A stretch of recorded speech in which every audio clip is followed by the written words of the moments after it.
Em entrevista a uma rede de rádios do Nordeste, o presidente Jair Bolsonaro redarguiu ataques proferidos pelo ex-presidente Lula, apontou podres da era petista e realçou as transformações que estão sendo implementadas em seu governo. Bolsonaro asseverou: se ele está criticando, é sinal de que eu estou no caminho certo. É um estímulo que ele dá para mim. Ele tem muito para falar dos 2 governos dele e dos 6 anos de Dilma Rousseff, a qual ele indicou. Como ele conduziu o Brasil e, em especial, as estatais, como ele negociava dentro do parlamento. A gente vê que mudou no meu governo da água para o vinho. No ensejo, Bolsonaro deu uma lição. Não só ele, como eu, temos de falar de nossos governos, não ficar com ataque rasteiro ao nosso governo. Quando ele fala em mentir, lamentavelmente a mentira foi uma máxima da esquerda nesse tempo. Temos uma máxima: conhecereis a verdade e a verdade vos libertará. Nesta toada, Bolsonaro avaliou os governos de Lula e Dilma. Lula mentiu muito, bastante. Ele aproveitou uma época boa na parte econômica, pegou o país relativamente arrumado com Fernando Henrique Cardoso, real funcionando, inflação lá embaixo. Ele aproveitou, mas 2 anos depois começou um período bastante complicado da nossa história. A corrupção começou a aflorar nos Correios. Ali, então, levantou-se a tampa de um grande esgoto onde a corrupção no Brasil falou mais alto. Ele comprou apoio parlamentar com dinheiro, mensalão, entregando estatais como Petrobras, BNDES, bancos oficiais como Banco do Brasil, Caixa Econômica e loteou todos os ministérios para essas pessoas fazerem o que bem entendiam dos destinos da nação. Era o poder pelo poder. Veio a Operação Lava Jato e todo mundo sabe o que aconteceu. Dessa maneira, o mandatário explicou as mudanças implementadas desde que assumiu e os resultados auferidos. Estamos com 2 anos e meio sem corrupção e aperfeiçoando a forma de combater a corrupção. Em Itaipu, fizemos 2 pontes com o Paraguai, aeroporto que poderá receber voos internacionais, obras em municípios, lucro nos Correios de mais de 1 bilhão. O BNDES teve um prejuízo bilionário, dinheiro investido em outros países. Inacreditável o que aconteceu no passado e a diferença hoje em dia. É um governo que dá exemplo e é o nosso grande legado, apesar da pandemia. O Brasil pode ser uma grande nação investindo no combate à corrupção. Ademais, o chefe de Estado assestou as diferenças de seus ministros quando comparados aos de governos anteriores, explicou a nomeação do senador Ciro Nogueira, retrucou ataques da esquerda, expôs suas perspectivas para o futuro do Brasil, detalhou obras do PT feitas no exterior com o dinheiro dos brasileiros, além de apontar o fracasso do plano petista, encabeçado por Fernando Haddad, para a educação dos brasileiros. Outro sim, Bolsonaro foi enfático ao retorquir ataques da velha imprensa e da CPI da pandemia, além de apontar mentiras de governadores. Assista. Já que o senhor está falando em rádio, o ex-presidente Lula fez uma provocação hoje ao senhor. Ele disse no Twitter que o senhor acostumou-se a falar em rádio para começar a deixar de mentir a partir de 5 horas da manhã. Como é que o senhor viu isso? Olha, você está criticando, você vai buscar no caminho certo. Então é um estímulo que ele dá para mim. Eu acho que ele tem muito o que falar nos 8 anos do governo dele e também nos 6 da senhora Dilma Rousseff, que ele indicou, para falar das realizações, como ele conduziu o Brasil nesse tempo, para falar em especial o que aconteceu com as estatais, com bancos oficiais e como ele negociava dentro do parlamento brasileiro. E daí, ao se fazer uma comparação comigo, a gente vê que mudou da água para o vinho o nosso Brasil. Então acho que não só ele, como eu, nós temos que falar de nossos governos, e não ficar simplesmente um ataque aí rasteiro ao nosso governo, quando ele fala em mentir. Bem, a mentira foi uma máxima, lamentavelmente, da esquerda ao longo desse tempo todo, né? Estamos com a verdade, inclusive usamos uma passagem bíblica por ocasião da nossa campanha, João 8,32, e conhecereis a verdade vos libertará. E também, Marcos, é o seguinte, quando eu comecei a falar isso, muita gente falava, você não vai conseguir nada porque grande parte da população está acostumada a ouvir mentiras de governos anteriores. Eu falei, então vou perder a eleição. O Lula mentiu muito, então. Bastante, né? Bastante. Ele aproveitou uma época boa, na parte econômica, quando pegou um país relativamente arrumado, como o Fernando Henrique Cardoso, um plano real funcionando, a inflação lá embaixo. Ele aproveitou muito bem essa oportunidade. Mas 2004, 2 anos depois, começou então um período bastante complicado na nossa história, onde a corrupção começou a aflorar nos Correios, né, naquele episódio do conhecido aí, caso Marinho nos Correios. E ali então levantou-se a tampa do grande esgoto, né, onde a corrupção no Brasil falava mais alto. E foi um governo que comprou apoio parlamentar com dinheiro, com mensalão, entregando estatais como a Petrobras, BNDES, bancos oficiais como o Banco do Brasil, Caixa Econômica Federal, e também loteou praticamente todo o seu ministério para que pudesse, então, essas pessoas, ao apoiar o parlamento, fazer o que bem entendiam dos destinos da nação, ocupando o ministério dessa forma, né? Era o poder pelo poder. Veio a Operação Lava Jato e todo mundo sabe o que aconteceu. Estamos hoje... E antes o mensalão, né? Tem o mensalão também. A pessoa pagava, tem como funcionar, porque eu estava dentro do parlamento brasileiro, né? E nós estamos, então, há 2 anos e meio sem corrupção em nosso governo. Querem me rotular de corrupto no caso da vacina Covaxin, mas não compramos uma dose sequer, não gastei R$1 sequer. Não houve pagamento nenhum. Zero pagamento. Até porque hoje, agora há pouco, comemoramos 2 anos e meio sem corrupção e aperfeiçoando a forma de combater a corrupção. Eu disse aqui embaixo agora há pouco, todas as eleições, o que mais se fala é combater a corrupção. Ninguém fez isso, como nós fizemos de verdade. Até citei alguns exemplos aqui. Você pega Itaipu Nacional, investia poucas dezenas de milhões de reais todo ano. No ano passado nós investimos 2,5 bilhões. Onde foi feito isso? 2 pontes para o Paraguai, extensão da pista do aeroporto de Foz do Iguaçu, que agora já poderá nos próximos dias receber voos internacionais. 40 municípios do Paraná, do Noroeste do Paraná, são atendidos por nós, com obras mais variadas possíveis, especial infraestrutura. Os próprios Correios, quando começou a corrupção em 2004, que quase não dava lucro, né? Um pequeno prejuízo, deu um lucro de R$1,5 bilhão o ano passado. Então, uma série de medidas que nós tomamos, que o povo pode falar que hoje não tem corrupção no Brasil. O BNDES, o prejuízo foi bilionário. O dinheiro investido, né, nosso em outros países. Então, uma coisa realmente inacreditável o que acontecia no passado, o que acontece hoje em dia. E a gente mostra isso aí em fatos. Não tem acusação mais. Você não vê mais aquele cano que você vê na televisão, né, jorrando dólares, né, com operações da Polícia Federal. Então, o governo que dá exemplo, e o grande legado nosso, apesar dos problemas da pandemia, que foram muitos, tá, mostra que o Brasil tem como realmente ser uma grande nação, investindo, em primeiro momento, no combate à corrupção e também, no primeiro momento, na qualidade dos nossos ministros. Você comparar os nossos ministros com os ministros que nos antecederam, de outros governos, você vê uma diferença brutal. Hoje todo mundo sabe que é o ministro da infraestrutura, pelas suas obras, e não por corrupção. Você sabe que hoje em dia nós temos o melhor ministro da história do Brasil, no tocante à ciência e tecnologia, que é o Marcos Pontes. Você vê a Damares também defendendo a família, defendendo a criança, tá? Defendendo a ética, o decoro, diferentemente do que aconteceu no passado. Quem quer que se ensine para os seus filhos aquilo que o pai e a mãe não querem. Então, escola é o lugar para aprender física, química, matemática, português, biologia, e não ideologias. Então, mudou muito o Brasil. Agora, falta muito? Falta. Temos problemas?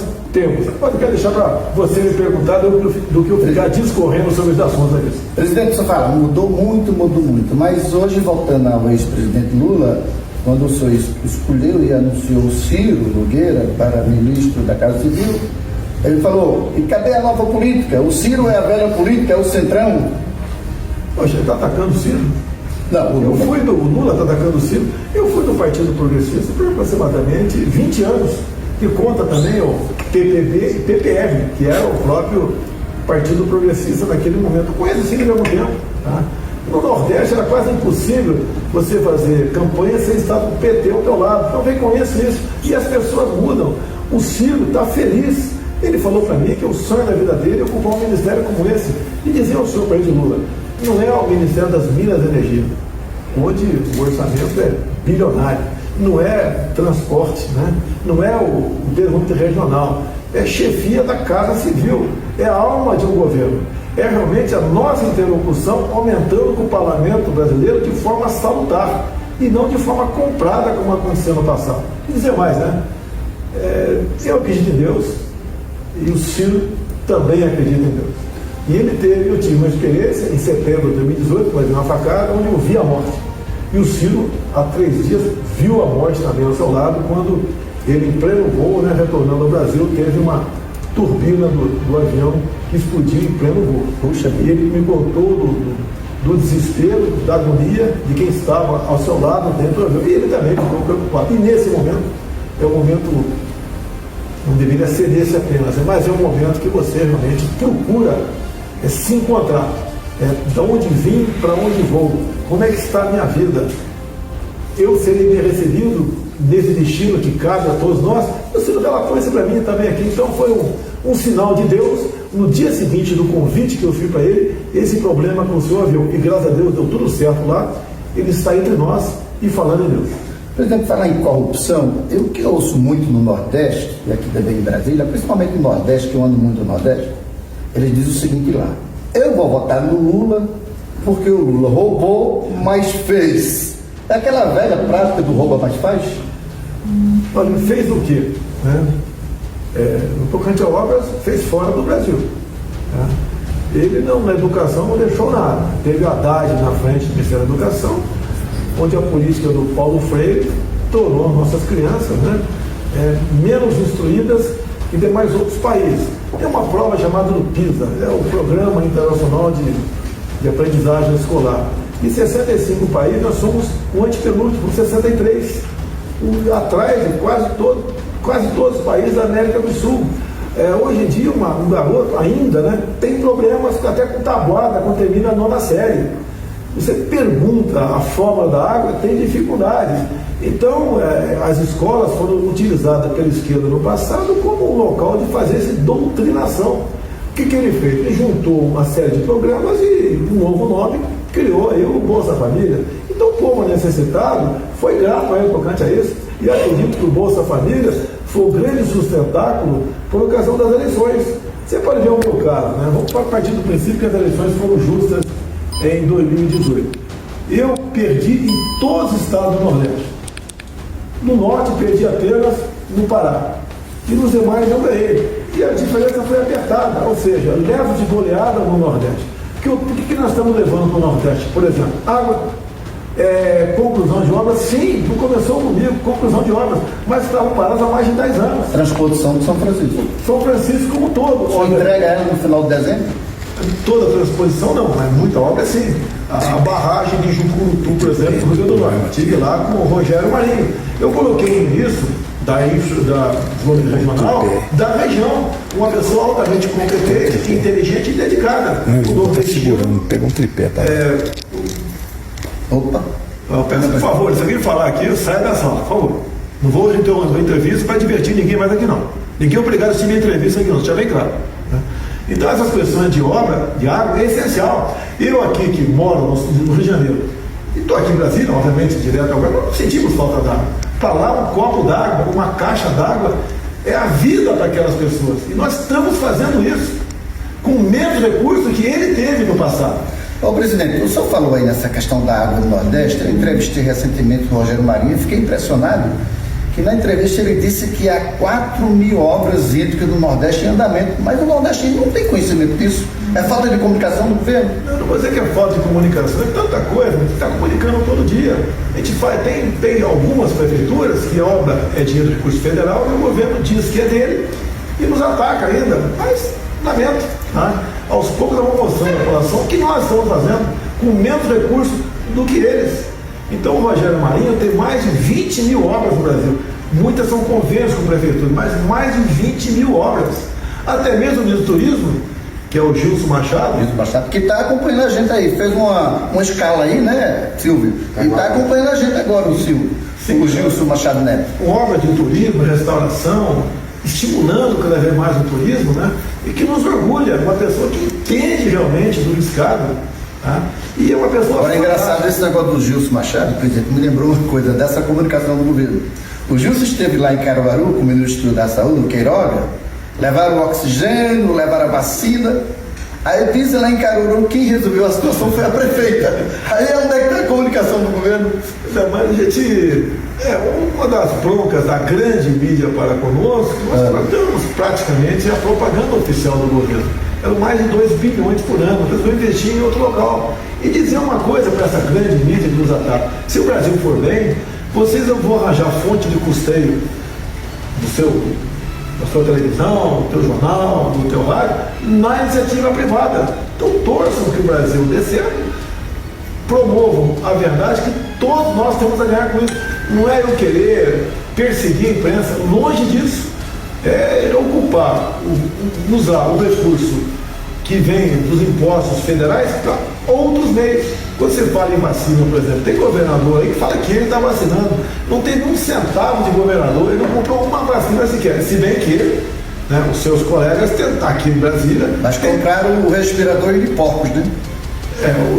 Por exemplo, você vê o consórcio do Nordeste. Isso. A CPI poderia investigar o senhor Carlos Gabas, que sumiu com 49 milhões de reais e não recebeu um respirador sequer. A Polícia Federal calcula que no mínimo 4 bilhões de reais. Assinado pelos 9 governadores do Nordeste. Os 9, e eles se blindavam. Na época era o Rui Costa, governador, lá da Bahia, que era o presidente do consórcio. Esses são bons de mentir. O Lula falou em mentira agora há pouco, eles são bons em mentir, em se apropriar de obras dos outros. Agora, nós não investimos para divulgar as nossas obras, a gente investe em mídia social. Por exemplo, a minha mídia social, que mais interage no mundo, né? Ela não tem um centavo público ali. E atingimos uma parte considerável da população. Nós procurando rádio, é para submeter a vocês a qualquer pergunta e levar a verdade para a população. Você vê, quando você fala em Bolsa Família, o outro lado acusa a gente de não ter coração, não pensar nos mais pobres. Só no ano passado, nós investimos em auxílio emergencial o equivalente a mais de 10 anos de Bolsa Família. Tive uma reunião agora há pouco com vários integrantes da equipe econômica, entre eles o Ciro Nogueira, agora, que é o nosso ministro, chefe da Casa Civil, discutindo o novo valor do Bolsa Família a partir de dezembro. Nós vamos reajustar no mínimo 50%. Por quê? Houve uma inflação. Eu não vou negar que aumentou o preço do gás, da gasolina, do arroz, do óleo, do feijão, do ovo, da galinha, não vou negar. Houve. O mundo todo passou a consumir mais. No mundo todo houve inflação na questão dos alimentos. E nós estamos buscando todo dia novas soluções para atenuar esse problema para com a população. Então esse, no mínimo R$300, vai ajudar, vai fazer a diferença. E o número de beneficiados do Bolsa Família, até dezembro, nós avaliamos em 22 milhões de pessoas.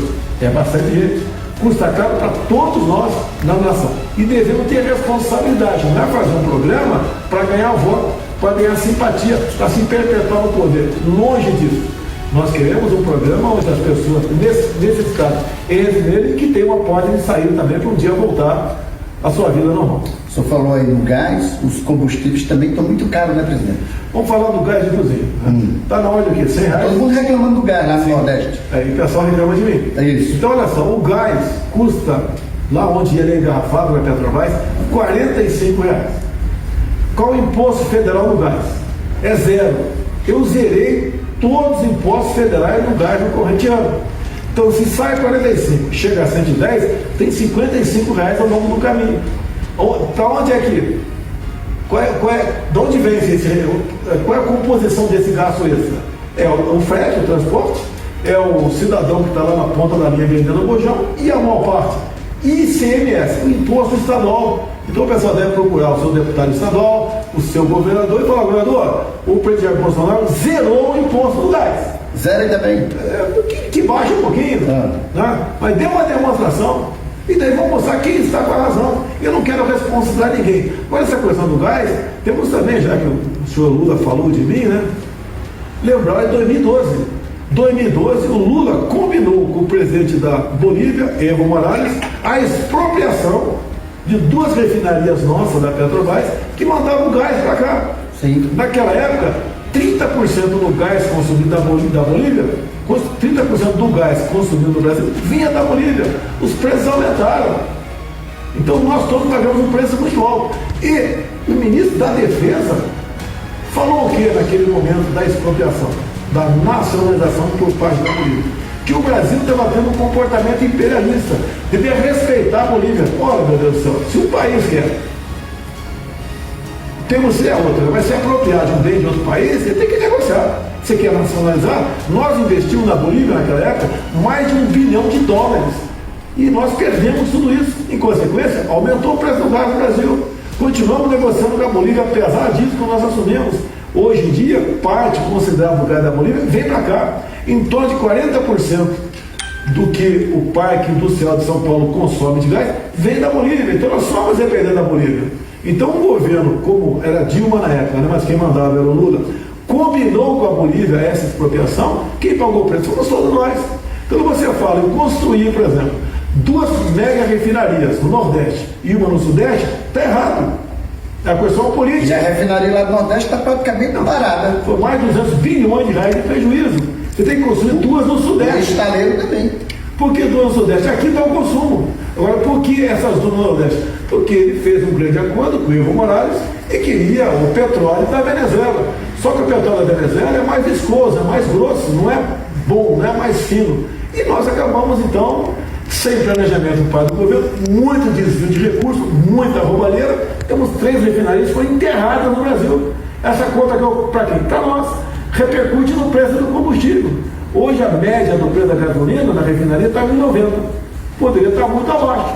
O preço é esse, porque uma parte disso vai para você fazer um fundo para pagar no mínimo, amortizar no mínimo R$20 bilhões por ano, para pagar então esses mal feitos pelo PT na Petrobras. A mesma coisa do BNDES, rombos bilionários. Quando se fala que eu estou concluindo obras do Brasil do PT, é verdade, não estou mentindo, é verdade. Muitas obras. Quantas obras paralisadas? Várias. O senhor encontrou? Eu não tenho ideia aqui, não tenho um para te falar, mas são várias. Por exemplo, pelo menos lá no Nordeste eu sei, a ferrovia e a transposição. Sim, sim. Agora você foram as 2 grandes. Obras onde o PT começou e concluiu foram em Angola, na Venezuela, em Cuba, na Bolívia. Investiu-se bilhões de dólares nessas áreas. Eu pedi um estudo dentro da BNDES para chegar para mim o valor exato em dólares, quanto nós emprestamos para esse país e nós não recebemos. Eu, como deputado mesmo, votei um projeto favorável, né, onde tiramos dinheiro do FAT para pagar o empréstimo do BNDES contraído pela Venezuela. Então o dinheiro do trabalhador ainda está indo para amortizar juros e dívidas da Venezuela para conosco. Esse é o legado do PT.